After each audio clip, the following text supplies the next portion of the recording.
اچانک سے پھر میری آنکھ کھل گئی تو میں نے دیکھا کہ میرا درد ختم ہو گیا ہے اور پھول میرے ہاتھ میں ہے.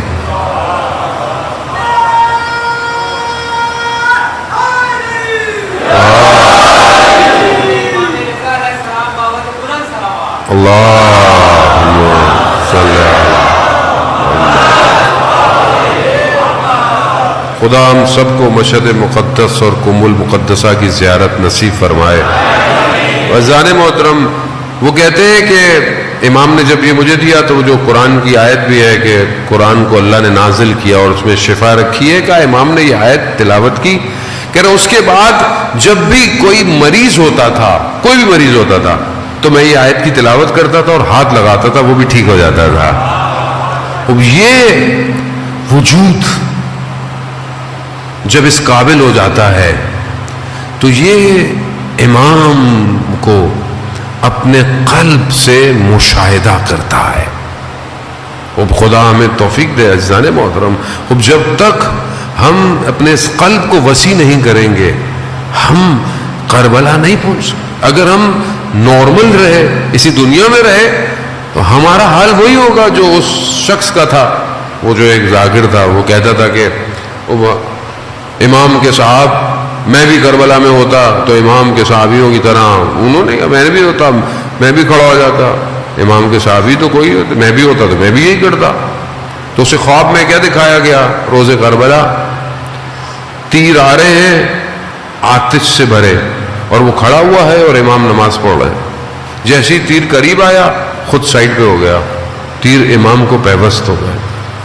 چند تیر امام کو لگے، اب یہ شرمندہ ہے. امام نے کہا کہ آئندہ کبھی یہ نہیں کہنا کہ میرے صحابیوں جیسے، میرے صحابیوں جیسا کوئی نہیں ہو سکتا.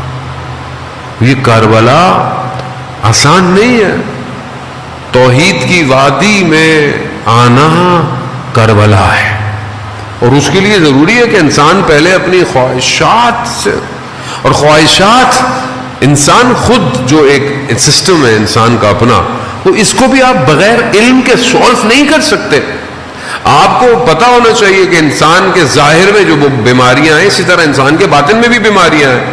انسان کے باطن کے اندر بھی کہ اب آج جو ویسٹرن علم ہے یا ویسٹرن ایک تھیوری ہے وہ انسان کے باطن کی طرف متوجہ نہیں ہے، وہ صرف ظاہر ہے. آپ اچھا پڑھ لیں، اچھا بزنس، اچھی شاپ، اچھا گھر، اچھی گاڑی، اچھے کپڑے، اچھے جوتے، اچھا سب کچھ. قرآن بھی یہ کہہ رہا ہے کہ جو دنیا طلب کرتے ہیں ہم انہیں سب کچھ دنیا میں ہی دے دیتے ہیں، مگر آخرت میں ان کے لیے کچھ نہیں ہے سوائے جنت جہنم کی آگ کے. دنیا کی جو تعلیم ہے وہ صرف ظاہر کو اچھا کر رہی ہے. آپ کی پوسٹ کیا ہوگی، آپ کا ڈیزگنیشن کیا ہوگا، آپ کو بہیو کیسے کرنا ہے، آپ کا اخلاق کیسے ہونا ہے، آپ کو سب آرڈینیٹ سے بات کیسے کرنی ہے. آپ ڈاکٹر ہیں لیکن بغیر پیسوں کے آپ کو کسی کی تربیت کرنی پڑ جائے، کبھی گاؤں دیہات میں جا کر لوگوں کے لیے کلینک لگانا جائے، یہ یونیورسٹی نہیں پڑھاتی ہے آپ کو. دنیا صرف آپ کے ظاہر کو بہتر کر رہی ہے، مگر یہ الہی یونیورسٹی ہے، یہ امام حسین کی یونیورسٹی ہے جو آپ کے باطن کو بہتر کر رہی ہے. اور قیامت والے دن ظاہر تو اٹھایا جائے گا، اصل کیا ہے؟ باطن. باطن. قبر میں جائیں سب ختم ہو جائے گا، گوشت ختم ہو گیا، ہڈیاں بھی ختم ہو گئی انسان کی، تو پھر عذاب کس پر ہے؟ باطن پر ہے. باطن. اس باطن کو صاف ایگزٹ دیں. یہاں آتے ہیں، بارش ہو رہی ہے، مجھے تو پتہ بھی نہیں چل رہا کہ باہر بارش ہو رہی ہے کہ نہیں ہو رہی، لیکن بہرحال ڈرزلنگ تو شام سے ہو رہی ہے. یقیناً آپ آتے ہیں، تکلیف بھی ہے یقیناً آپ کو، لیکن مولا آپ کو اس کا اجر دے. عزیزان محترم، موسیٰ آپ سوکھے کپڑوں میں آئے، آپ باہر نکلتے ہوئے گیلے ہوتے ہوئے گھر جا رہے ہیں. ایگزٹ اس زندگی سے کیا ہے؟ کیا میں پیدا ہوا معصوم، دنیا نے مجھے سکھایا، پڑھایا، اچھی لوگ مل گئے، اچھی اپورچونٹی مل گئی، اچھا سیکھ لیا، صحیح ہو گیا. لیکن غلط چیزیں ہوئیں اور ایگزٹ کا ٹائم کسی کو نہیں پتا. مرنا کب ہے کسی کو نہیں پتا.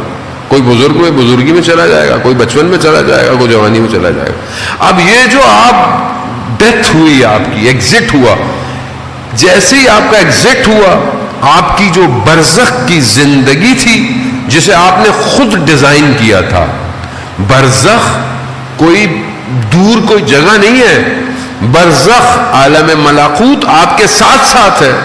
جس حالت میں آپ کا یہاں دروازہ بند ہوا وہاں دروازہ کھل جائے گا, اور وہ دروازہ جہاں کھلے گا تو اس میں جو کچھ آپ نے بھیجا تھا وہی ہے. جو اینٹیں آپ نے بھیجی تھی اسی دیواروں سے آپ کے وہاں گھر بنے ہوئے ہیں. جو درختوں کو آپ نے پانی دیا تھا وہی درخت آپ کو سائے کے لیے ہے.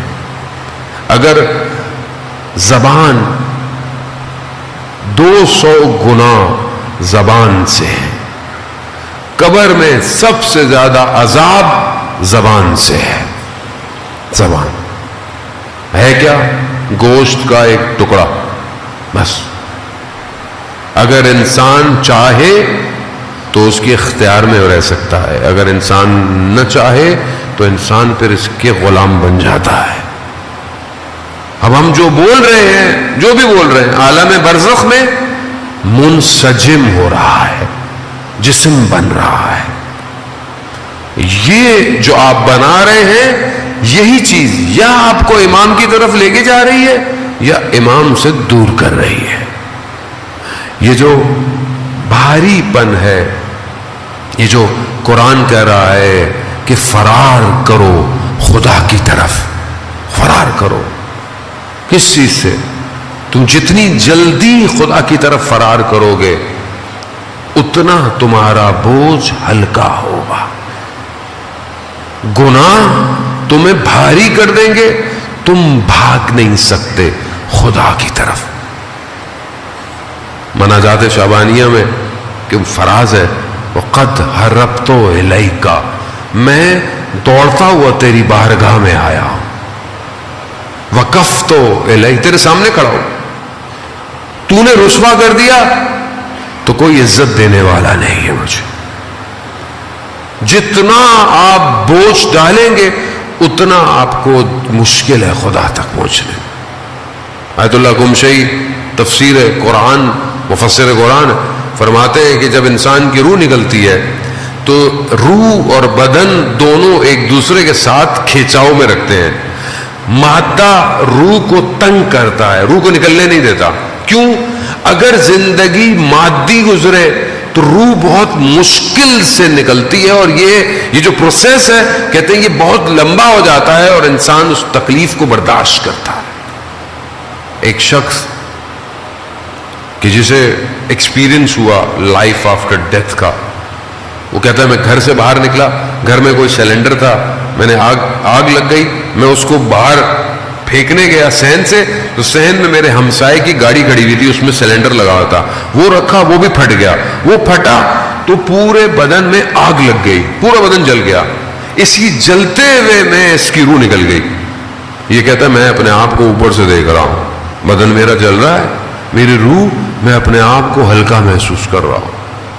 اچانک سے دیکھا کہ میری ماں آئی اور اس نے گریا شروع کر دیا, رونا شروع کر دیا, اور چیخو پکار, اس کی چیخو پکار اور اس کے گریے نے میری روح واپس بدن میں گئی. لیکن یہ جو پروسیس تھا نا دوبارہ بدن کا, یہ بالکل ایسا تھا کہ انسان تیغ تلواروں کے اوپر سے گزرتا ہوا واپس آ رہا. پھر میں گیا, میں نے پائپ اٹھایا, اپنے آپ کو ڈالا, اتنے میں ایمبولنس آئی, مجھے لے کے گئی. لیکن جیسے ہی میں ہاسپٹل پہنچا تو 100% برن تھا, پوری باڈی جل چکی تھی, وہ سب کپڑے شپڑے چپک گئے تھے. اب مجھے انہوں نے اتارنا تھا, لیکن جب آپ کو کچھ اتاریں گے تو وہ کہتے ہیں کہ ظاہر ہے پین کلر یا اینستھیزیا لگائیں, لیکن باڈی میں کہیں جگہ ہی نہیں تھی کہ اینستھیزیا لگے, بے ہوش کیا جائے. مجبوراً مجھے زندہ حالت میں, ہوش کی حالت میں میری کھال کو کھینچا گیا.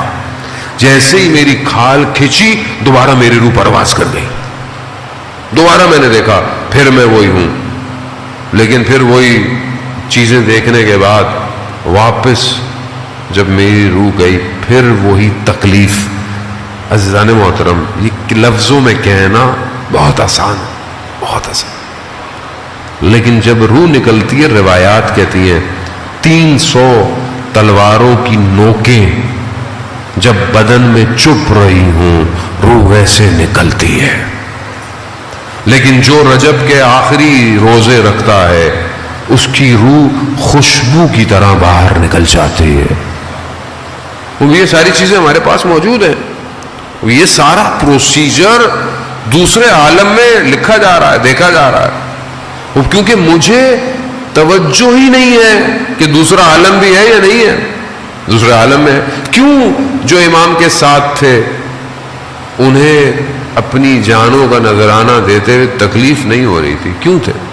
کیونکہ وہ اپنے آپ کو کہیں دیکھ رہے تھے، کہیں دیکھ رہے. اور جو اپنے آپ کو امام کے پاس دیکھتا ہے اس کے بدن کے ٹکڑے بھی ہو جائیں اسے تکلیف نہیں ہوتی. ایسا نہیں.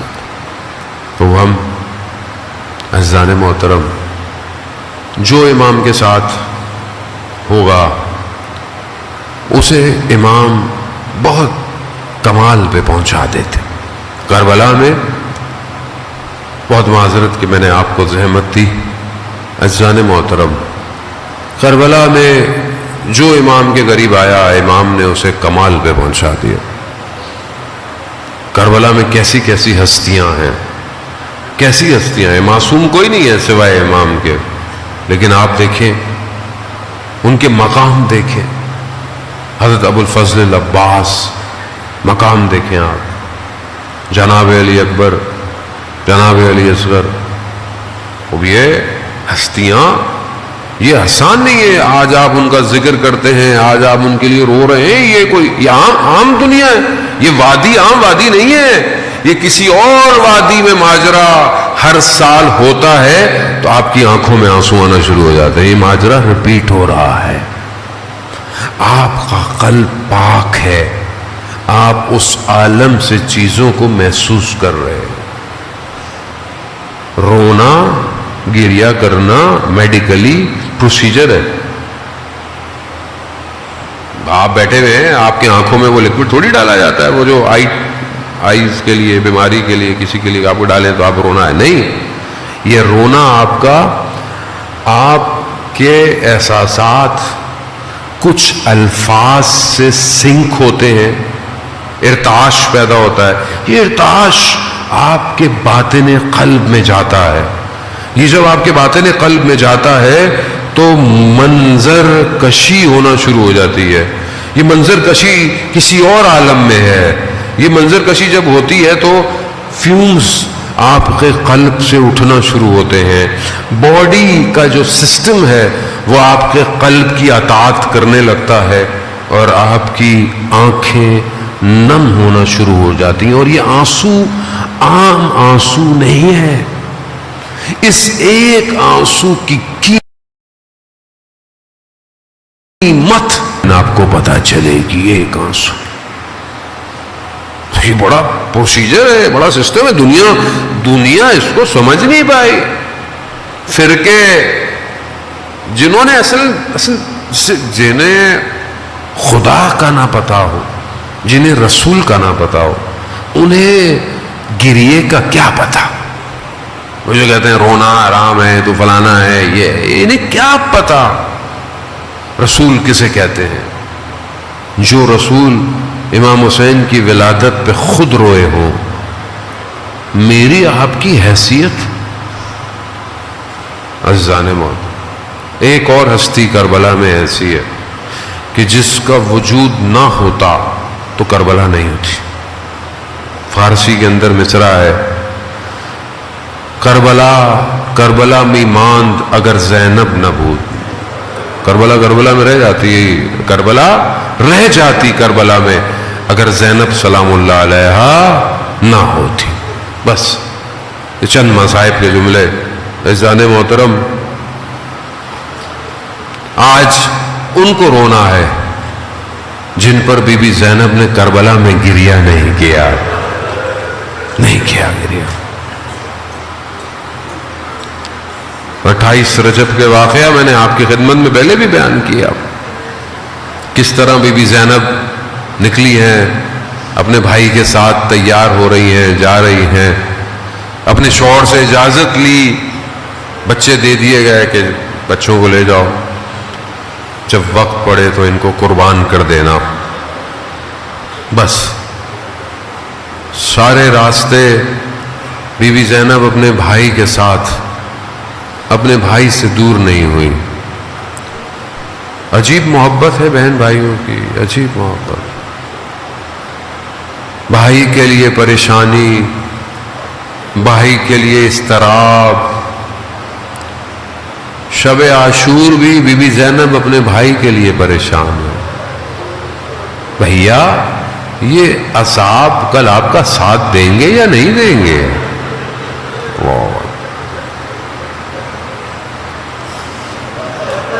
کیونکہ ماں کی ایک نشانی تو رہ گئی ہے، اب اس نشانی کو کیسے زینب چھوڑ دے؟ اللہ اکبر۔ ہاں عزیزان محترم، شب عاشور ہر ماں اپنے بچوں کو تیار کر رہی ہے۔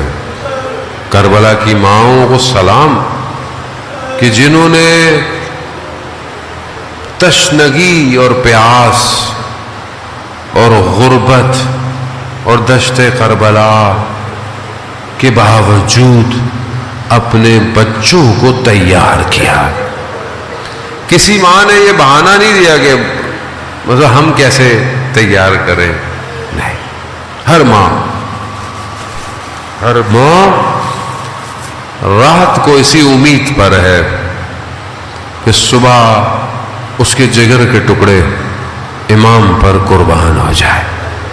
بی بی زینب بھی اپنے بچوں کو رات کو یہی وصیت کر رہی، بیٹا صبح اپنے ماموں پر قربانی دینی ہے۔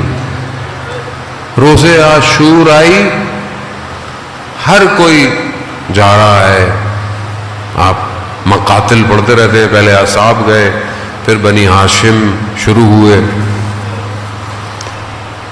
اور بی بی زینب کو اپنے بچوں سے زیادہ علی اکبر سے محبت ہے،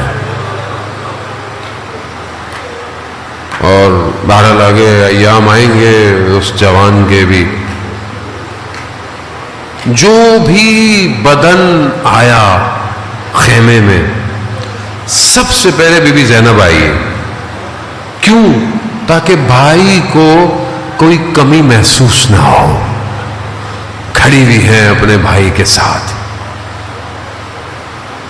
دن گزر رہا ہے، اون محمد کو اجازت نہیں مل رہی۔ بی بی زینب اپنے بچوں کو لے کر اپنے بھائی کے پاس گئیں کہ بھیا ان کو اجازت، بھائی کیسے اجازت دے کہ بہن کے لختے جگر ہے؟ اجازت ملی۔ عزیزان محترم، بس چند منٹ ہیں، شبیہ تابوت برآمد ہونا ہے۔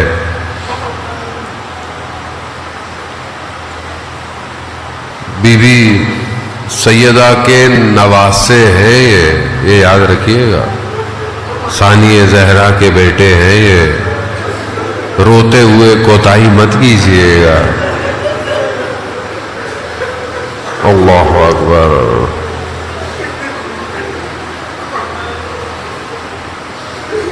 امام نے اجازت دی، جاؤ۔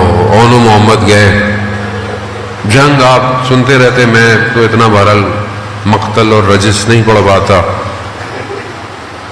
جعفر طیار کے پوتے ہیں، حیدر کرار کے نواسے ہیں، جنگ تو جانتے تھے۔ دونوں نے خطرناک وار کیا، ایک میمنہ پہ میسرہ پہ کہتے ہیں، ایسا وار کیا دشمن کو پلٹ دیا، لیکن بچے تھے اور پیاسے بھی تھے۔ لڑتے لڑتے چھوٹا بھائی گر گیا، جیسے چھوٹا بھائی گرا نا تو بڑا بھائی تیزی سے اس کے پاس آیا، محمد ہم بھی آ رہے ہیں۔ تھوڑی دیر ہوئی، اون بھی اپنی سواری سے گر گئے۔ گرے، جیسے ہی گرے کہا مولا ہمارا آخری سلام ہو۔ زینب کی قربانی. عزاداران محترم، مقاتل کہتے ہیں، پھر آپ جانتے ہیں نا کہ یہ بہت سارے باتیں جو ہیں وہ خود آپ تصور کریں، مطلب ضروری نہیں ہے کہ ساری باتیں مقتل میں اس طرح ہوں، مطلب کچھ چیزیں واضح ہیں کہ جب بچے گرے ہوں گے تو بھگدڑ مچتی ہے دشمن کی. اس بھگدڑ میں ان بدنوں کے ساتھ کیا ہوا؟ بس مقتل تو یہی کہتا ہے کہ امام حسین پہنچے، دائیں طرف اون کو اٹھایا ہوا ہے، بائیں طرف محمد کو اٹھایا ہوا ہے، لے کے جا رہے. نہ جانے کس حالت میں ان کو خیموں میں لے کے گئے ہوئے. لیکن اب جہاں ہر بدن پر بی بی زینب آتی تھی، دیکھا جیسی اون محمد کے بدن آئے بی بی زینب نہیں ہے. اہل حرم کی خواتین سمجھی کہ بی بی زینب بے ہوش پڑی ہوں گی خیمے میں اپنے. جا کر کیا دیکھا؟ بی بی زینب سر سجدے میں ہے. کیا کہہ رہی ہے؟ پروردگار میں نے 2 نشانیاں بھیجی ہیں، 2 نشانیاں، خدا آپ کو اس کا اجر دے. روئیے، بی بی زینب نہیں روئی اون محمد کو. خدا میں نے 2 نشانیاں بھیجی ہیں. ہائے غربت علی کی بیٹیوں کی. خواتین نے کہا شہزادی اونو محمد آ گئے. کہا آ گئے؟ اونو محمد کیسے واپس آ گئے؟ اب جا کر کیا دیکھا؟ امام حسین سر جھکائے کھڑے ہیں، ایک طرف اون سو رہے ہیں، ایک طرف محمد سو رہا ہے. امام حسین اپنی بہن سے آنکھیں نہیں ملا رہے. بی بی زینب نے دونوں بدنوں کو کنارے پہ کیا، سر سجدے میں رکھا. پروردگار تیرا شکر، تو نے میری قربانیوں کو قبول کر لیا. یہ ہے زینبی کردار، زینبی مائیں. بس عزادارہ نے بس 2 جملے اور آپ سے التماس دعا. اب پورے راستے روز عاشورہ گزر گئی، مشکلات آپ سنتے رہیں گے، آگے آپ کے سامنے آئیں گی. کہیں پر بھی مقتل یا کوئی عالم نے یہ نہیں کہا کہ زینب نے اونو محمد کو یاد کیا ہو. کہیں نہیں گیا، کہیں نہیں کہا. راستے میں اسیر ہو گئی، یا کبھی سجاد کو بچا رہی ہے، یا کبھی سکینہ کو بچا رہی ہے. کہیں نہیں. کبھی نیزوں سے بھی گفتگو نہیں کی. اگر گفتگو بھی کی تو اپنے بھائی سے کی. بھیا مجھ سے بات نہیں کرتے تو اس بچی سے تو بات کر لو. کوفہ، شام کا زندان سب ختم ہو گیا. کاروان چھٹا، رخصت ہوئے، آزاد ہوئے، کربلا میں آئے. بی بی زینب گر گئی اپنے بھائی کے بدن کے اوپر. بی بی زینب ضعیفہ ہو گئی، بوڑھی ہو گئی. یقیناً اونو محمد کے بدن پہ گئی ہو. پھر بھی مقتل خاموش ہے، ہوگا خاموش. مقتل کہاں بتاتا ہے؟ بس آخری جملے. اور عزاداران محترم شبیہ تابوت آئے گا، پرسہ دیجیے گا بی بی زینب کو. جب مدینہ پہنچی نا، مدینہ میں جیسے ہی اپنے گھر میں داخل ہوئی، اپنے گھر کے حیات کو دیکھا، ان چھوٹے حجروں میں چھوٹے چھوٹے بستروں کو دیکھا. اب زینب کو یاد